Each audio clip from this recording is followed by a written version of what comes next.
बहुत ही पुरानी बात है। चाइना के किसी एक गांव में 3 भिक्षु रहते थे।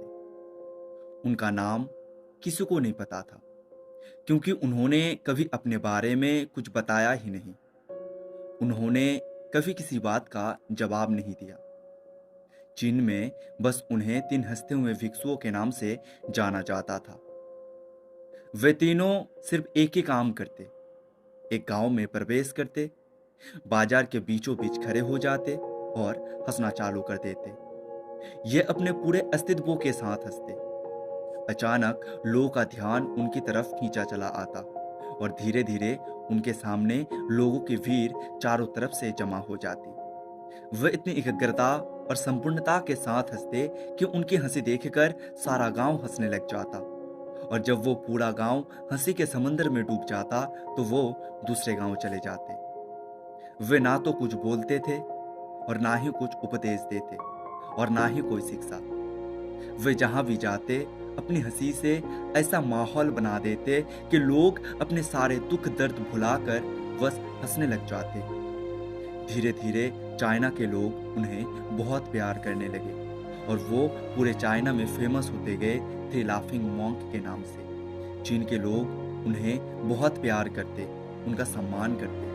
इससे पहले और उनके बाद कभी किसी ने इस तरह से प्रचार नहीं किया कि जीवन केवल एक हंसी होनी चाहिए और कुछ नहीं। वे विशेष रूप से किस पर नहीं हंसते थे। वे बस हंसते थे जैसे कि उन्होंने ब्रह्मांडी मजाक को समझ लिया हो, जैसे कि उन्होंने ईश्वर की मजाक को समझ लिया हो। और उन्होंने एक शब्द का उपयोग किए बिना पूरे चीन में इतना आनंद फैलाया जितना आज से पहले किसी ने न फैलाया हो। लोग उनका नाम पूछते, लेकिन वो बस हंसते। इस तरह से उनका नाम बन गया थ्री लाफिंग मॉन्क, यानी 3 हंसते हुए भिक्षु। ऐसे ही पूरे चीन में घूम घूम कर लोगों को हंसाते हुए समय के साथ वो तीनों बूढ़े हो गए। और एक रात जब वे एक गांव में ठहरे हुए थे, तब उन तीनों में से एक भिक्षु की मौत हो गई। पूरा गांव स्तब्ध रह गया।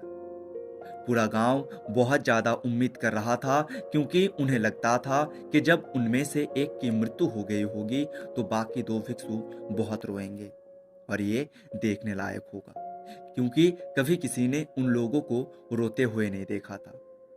और जब सुबह हुई तो पूरा गांव इकट्ठा हुआ, लेकिन गांव वालों ये देखकर आश्चर्य रह गए कि वो दोनों भिक्षु तीसरे के लाश के पास खड़े जोर जोर से हंस रहे थे। ऐसे हंसी जैसे उन्होंने आज से पहले कभी ना हंसी हो। गांव के कुछ बड़े बुजुर्ग ने उन्हें समझाने की कोशिश की, यह आपका साथी था और इसकी मृत्यु पर आपको हंसना नहीं चाहिए। तब उस दिन पहली बार उन भिक्षुओं ने लोगों से बात की और कहा, हम हंस रहे हैं क्योंकि यह आदमी जीत गया। हम हमेशा सोचते थे कि कौन पहले मरेगा, लेकिन इस आदमी ने पहले मरकर हमें हरा दिया। हम अपनी हार और इसकी जीत पर हंस रहे हैं। इसके अलावा यह कई वर्षों तक हमारे साथ रहा। हम एक साथ हंसे, हमने एक दूसरे की मौजूदगी उपस्थिति का आनंद लिया और इसे अंतिम विदा देने की इससे बेहतर तरीका और क्या हो सकता है। हम केवल हंस सकते हैं, लेकिन पूरा गांव उदास था।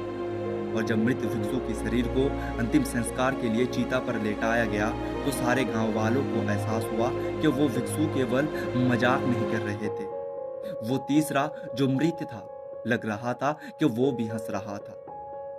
चीन में ये प्रथा थी कि जब एक इंसान की मृत्यु हो जाती थी तो उसके पुराने कपड़े उतारकर उसे नहला धुलाकर नए कपड़े पहना दिए जाते थे।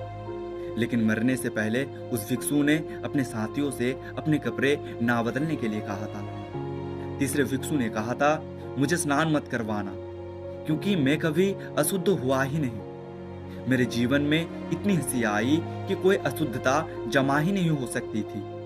मैंने कोई धूल जमा नहीं की है। हंसी हमेशा युवा और ताजा होती है, इसीलिए मुझे नहलाकर मेरे कपड़े मत बदलना। और जब तीसरे भिक्षु के शरीर पर आग लगाई गई तो गांव वालों को पता चला कि उस भिक्षु ने मरने से पहले अपने कपड़ों में कुछ पुराने चीनी पटाखा को छुपा के रखा था, जो आग लगने के बाद आसमान में फटकर रंग बिरंगे कलर में फैल गए। और ये देखकर एक बार पूरा गांव फिर से जोर जोर से हंसने लगा। तो इस तरह से वो तीसरा भिक्षु मरने से पहले भी गांव वालों को हंसा गया। और ये देखकर शेष दोनों भिक्षुओं ने कहा, चालाक आदमी, तुम मर चुके हो लेकिन तुमने हमें एक बार फिर से हरा दिया। तुम्हारे द्वारा गांव वालों में पैदा की गई यह हंसी आखिरी हंसी थी। तो दोस्तों, इस कहानी से हमें ये प्रेरणा लेनी चाहिए कि जीवन एक हंसी होनी चाहिए। अगर जीवन में से खुशी निकाल दो तो इस जीवन का कोई मूल्य नहीं। तो जब भी खुद को परेशानियों से घिरा हुआ महसूस हो तब अपने आप को आईने में देखिए और जोर जोर से हंसने की इस कला को अपनाइए। आशा करता हूँ ये कहानी आपको अच्छी लगी होगी। मिलते हैं नेक्स्ट वीडियो में।